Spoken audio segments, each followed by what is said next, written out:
Hello friend, Radhe Radhe. कैसे हैं आप लोग? तो आज हम आपको सुनाने जा रहे हैं श्री अनुद्धाचार्य जी के आश्रम का बहुत सुंदर प्रश्न उत्तरी कार्यक्रम जो बाबा जी आए हैं और बहुत ही सुंदर सवाल कर रहे हैं।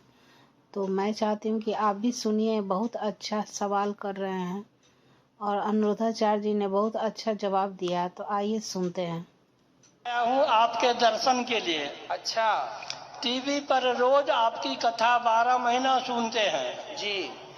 और मैं भी एक छोटा मोटा कथावाचक हूँ। अच्छा तो आपसे हमारी जिज्ञासा ये है कि राजा परीक्षित अपनी माँ के गर्भ में थे। हाँ तो भगवान अश्वत्थामा के ब्रह्मास्त्र से उसकी रक्षा किए। ठीक है। लेकिन वहीं उनका भांजा अभिमन्यु को भगवान क्यों नहीं बचा सके? परीक्षित की रक्षा तो गर्भ में जाके कर दिए। हाँ लेकिन अभिमन्यु को नहीं बचा पाए, क्यों? भगवान चाहते तो बचा लेते। हाँ क्योंकि गुरु जी के पुत्र को भी, मरा हुआ पुत्र को जीवित करके लौटाया है। हाँ माता देवकी के 6 पुत्रों को जीवित करके लौटाए। हाँ तो भगवान तो चाहते तो कर लेते। हाँ। पर भगवान ने जान करके नहीं बचाया। अच्छा, क्यों? क्योंकि यदि महाभारत में अभिमन्यु की मृत्यु ना होती तो फिर कौरवों की, पितामह की इत्यादि जितने भी लोग हैं उनकी मृत्यु ना होती। क्योंकि कौरवों की तरफ से अधर्म स्टार्ट वहीं से हुआ। अधर्म से मारा ना अभिमन्यु को कौरवों ने। तो कौरवों ने जब अधर्म से मारा तो वहीं से उनके पाप का घड़ा भरा। और पाप का घड़ा जब तक नहीं भरता तो भगवान अंत कैसे करते? तो किसी ना किसी उन कौरवों के नाश के लिए अभिमन्यु को अपना बलिदान देना पड़ा। क्योंकि कई बार आपने देखा होगा, बड़ी मछली को फंसाने के लिए मछली का ही दाना डाला जाता है। हाँ। कांटे में मछली को ही ना डाला जाता है, तब बड़ी मछली उस छोटी मछली को खाने आती है और फंस जाती है।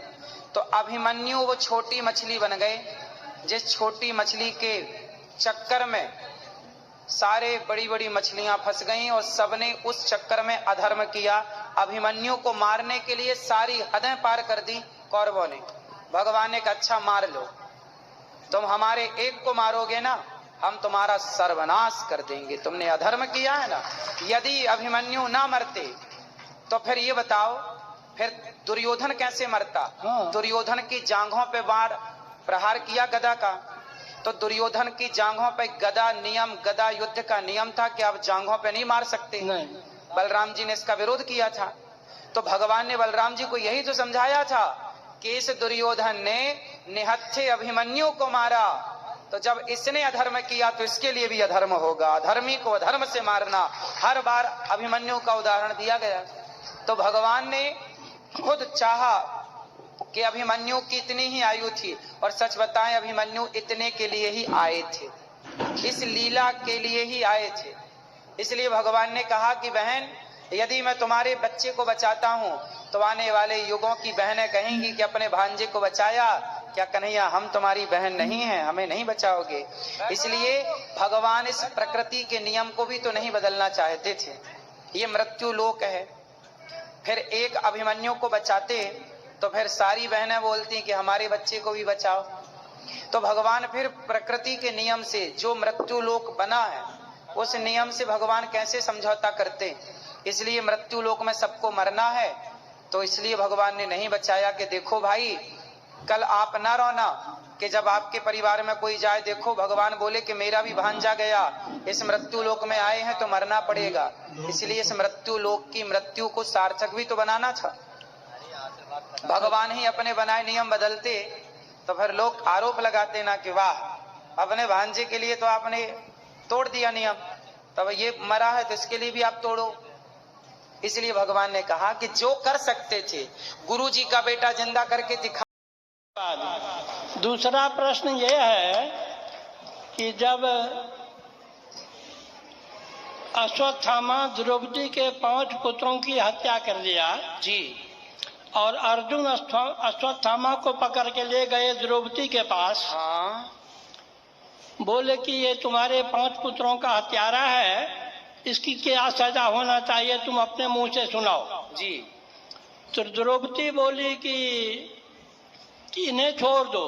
हाँ। भगवान खुद बोलते हैं, ब्रह्म बंधुर न हंतव्य आतताई बधारहन। बिल्कुल ब्राह्मण अवध्य होते हैं। बिल्कुल। तो अश्वत्थामा के लिए अवध्य बोले, द्रोणाचार्य के लिए अवध्य क्यों नहीं बोले?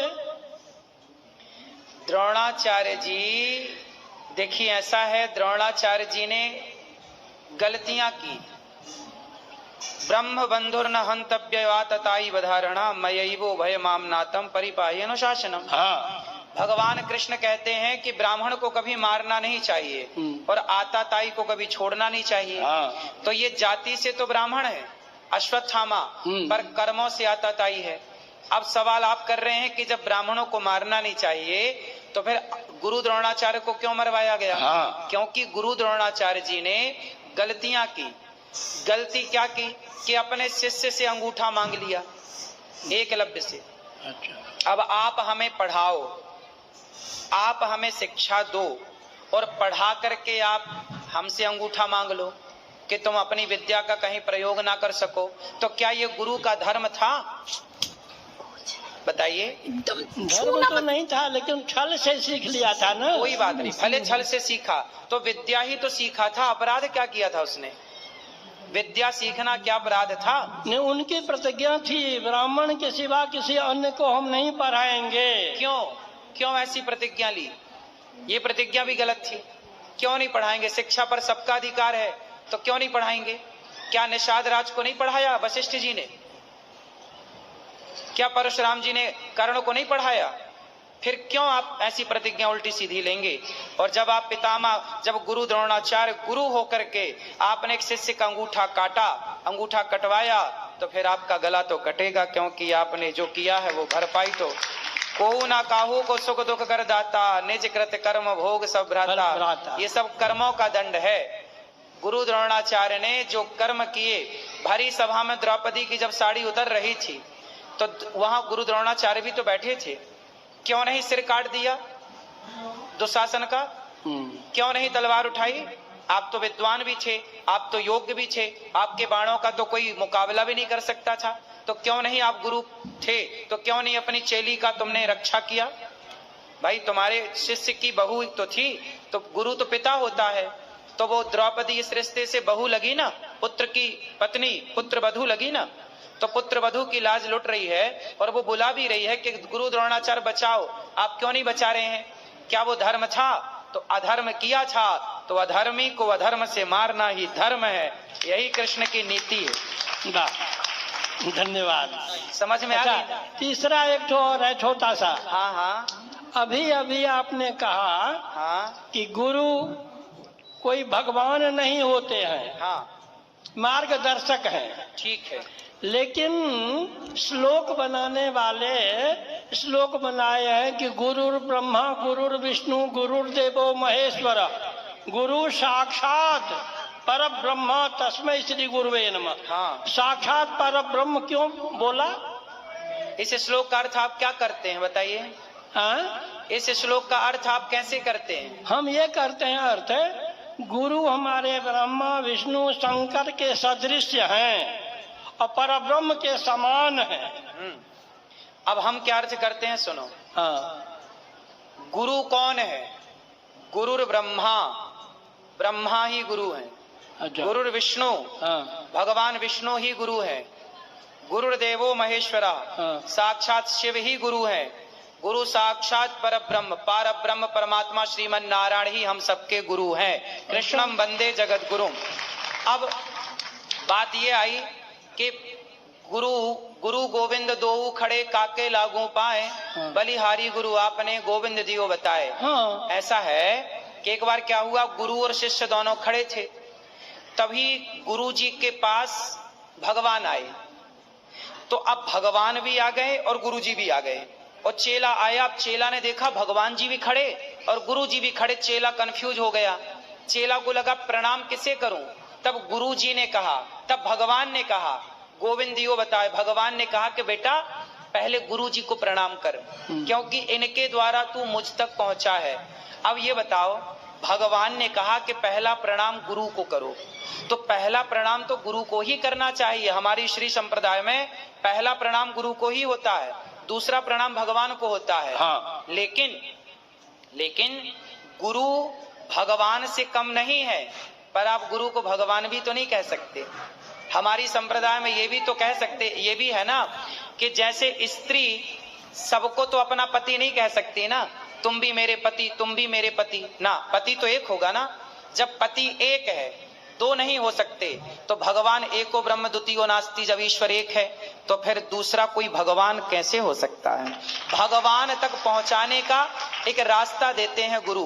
भगवान से कम, मैं भी अपने गुरु को भगवान से कम नहीं मानता, लेकिन भगवान तक पहुंचाने वाले गुरु जो हैं, भगवान अलग हैं, गुरु अलग हैं। लेकिन जब आप उस तत्व की दृष्टि से देखेंगे तो आप ठीक है कि वहां पहुंच गए, उस दृष्टि से देखा तो गुरु और ईश्वर को एक मान लिया। इसी चक्कर में फ्रॉड तो हो गए, बहुत सारे गुरु घंटाल अपने को ही भगवान कहने लग गए, अपनी पूजा करा रहे हैं। अब भगवान की पूजा कोई नहीं कर रहा, गुरु की पूजा कर रहे हैं, तो अब बताइए इनका उद्धार होगा?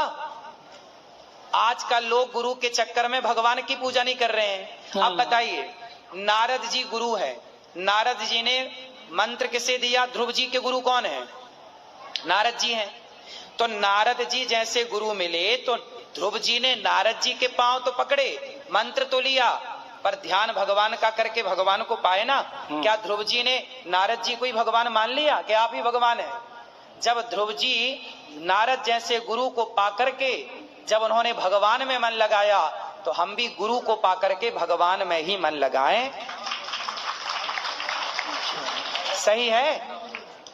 सही है? हाँ सही है। आप संतुष्ट हुए? हाँ ठीक। पूरे संतुष्ट हुए कि थोड़े?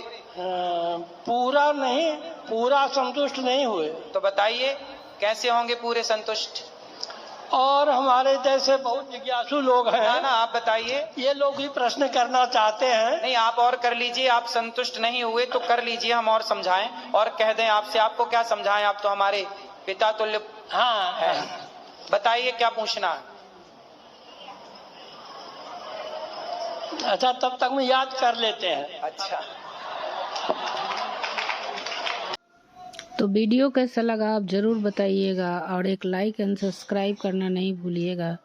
तो आपने देखा कि कितना सुंदर से गुरुजी ने सब चीज़ का जवाब दिया, फिर भी लास्ट में जाकर बुजुर्ग जी जो दादा जी के समान है थोड़ा सा संतुष्ट नहीं हुए, लेकिन मैं तो बिल्कुल संतुष्ट हुई, क्योंकि अनुधाचार्य जी बहुत अच्छे विचार के, बहुत पढ़े लिखे हैं और डॉक्टर इनके नाम के आगे लगता है।